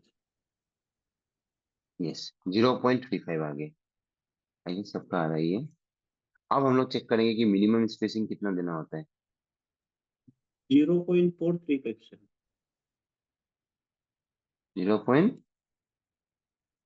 435 0.4435, ओके। ठीक, सो मिनिमम स्पेसिटी लिख दिया, okay, spacing, okay, minimum spacing to be provided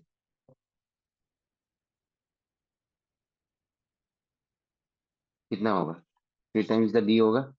ठीक है, ये कहाँ पे कर रहे हैं हम लोग, यस, यहाँ पे भी हम लोग मुझे ना पहले तो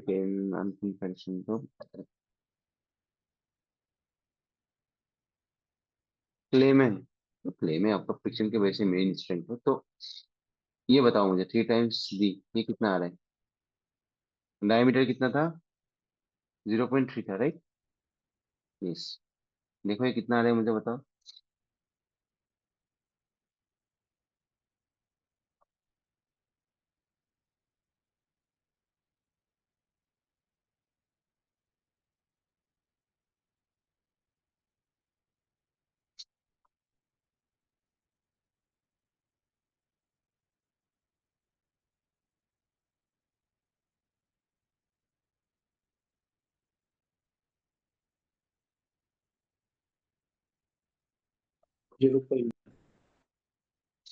चलो, स्पेसिंग का वैल्यू आ गया 0.9 मीटर। ठीक है, अब देखो आपके पास स्पेसिंग का वैल्यू आ गया, दैट मीन्स हम लोगों ने क्या, हम लोगों ने डिजाइन कंप्लीट कर दिया।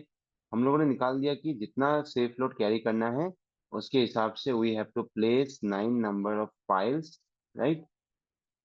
ये इक्वल साइजेस होगा, ठीक है। 9 नंबर ऑफ पाइल्स, ऐसे ड्रॉ करने की जरूरत नहीं है यहाँ पे।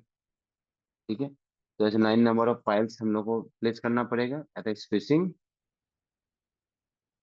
Of 0.9 metre. ठीक है,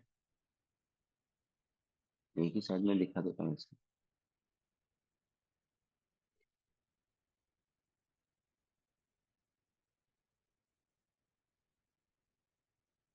तो 9 नंबर्स ऑफ पाइल्स, नहीं लिखी, नहीं लिखी। तो ऐसा करके गए ऐसे क्वेश्चन करते हैं, ठीक है। अब इसके बियॉन्ड आप लोगों को कुछ भी इसके ऊपर क्वेश्चन से देखने का जरूरत नहीं है, अगर आएगा तो इसी पे आएगा। अब गाइस मेन चीज पे आते हैं। ठीक है, सिलेबस पहले दिया नहीं गया था, तो बियरिंग कैपेसिटी में हम इतना एफर्ट नहीं डालता। ठीक है, पढ़ा था आप लोगों को, बियरिंग कैपेसिटी ऑफकोर्स इंपॉर्टेंट है। ठीक है, बियरिंग कैपेसिटी को देखो थोड़ा, आई गेस इस बार थोड़ा उसका वेटेज कम होने वाला है। ठीक है, पढ़ो गाइस, ठीक है, छोड़ो मत, क्योंकि बेयरिंग कैपेसिटी आसान है, इतना पढ़ लिया तो इसको छोड़ के क्यों जाएगा, नहीं जाएगा राइट। लेकिन इसका वेटेज कम होने का चांसेस क्यों है, क्योंकि आप पुराना क्वेश्चन पेपर्स आप लोग का जितना भी एग्जाम है देखो, बेयरिंग कैपेसिटी पे ही आता है। ठीक है, जैसे कि आपका बीम डिजाइन आता है तो सिमिलरली सॉइल मैकेनिक्स बोले तो आपका बेयरिंग कैपेसिटी ही एक फेवरेट टॉपिक है। तो बाकी टॉपिक्स में थोड़ा वेटेज या स्पॉटलाइट बढ़ाने के लिए बाकी टॉपिक्स को स्पेसिफिकली लिखा गया है। ठीक है, तो अब चांसेस देखो किससे है, चांसेस है आपका परमेबिलिटी का क्वेश्चन अच्छे से आने का। ठीक है, परमेबिलिटी का पहले भी आता है लेकिन अभी भी लिख दिया तो एक्चुअली परमेबिलिटी के आने का चांसेस ज्यादा होता है। इफेक्टिव स्ट्रेस का आ सकता है, कोएक्शन कंडीशन के ऊपर आ सकता है। ठीक है, एंड कंसोलिडेशन। कंसोलिडेशन एक्चुअली थोड़ा एक टॉपिक हटके है, मतलब कि ये टॉपिक मैक्सिमम एग्जाम्स में ना इतना आता नहीं है, लेकिन अगर आप देखोगे एसएससी जेई हो गया या फिर आईएएस, कंसोलिडेशन का क्वेश्चन आता है। तो आई एम श्योर कि इस बार चांसेस बहुत है ना कि आप लोग का कंसोलिडेशन से एक न्यूमेरिकल लगा दे मतलब। ठीक है, एंड एमसीक्यू को गाइस प्लीज प्लीज एकदम एमसीक्यू को अच्छे से पढ़ो। ठीक है, अगर आप ऐसे समझ लो, अब जैसे पहले होते आ रहा है, ऐसा तो नहीं है ना इतना साल में फिर स्टूडेंट्स कम हो गए, स्टूडेंट्स तो हमेशा बढ़ ही रहे हैं। तो आप लोगों को क्या करना है, एमसीक्यू को साथ ही साथ प्रैक्टिस करो। फर्स्ट राउंड में अगर आप क्लियर नहीं कर पाओगे तो इतना सब ये सब पढ़ने का क्या फायदा। तो एमसीक्यू को भी अच्छे से फोकस करो।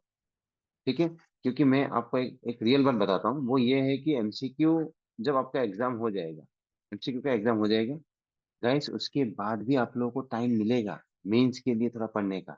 ठीक है, ऑफकोर्स वो मिलेगा ही, क्योंकि पहले तो उनको छांटना है। तो एमसीक्यू राउंड करेगा फिर उसका रिजल्ट देगा।